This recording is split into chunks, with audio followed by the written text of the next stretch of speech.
Welcome to Link Classroom. In this video, we will show how to use our live quiz feature. Once you log in as teacher in live class, you will notice Ask Quick Question button here. There are three types of questions to choose from. Multiple choice questions, true, false, and polls which can be used to collect opinions and have no right or wrong answers. Clicking on any type of question leads to a pop-up. Now click on multiple choice questions.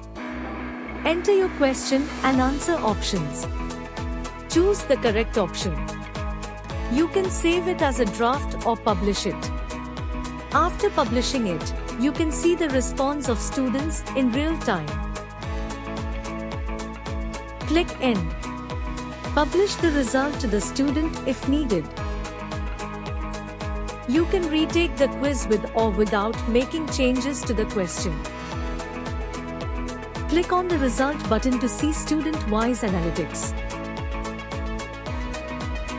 Happy teaching!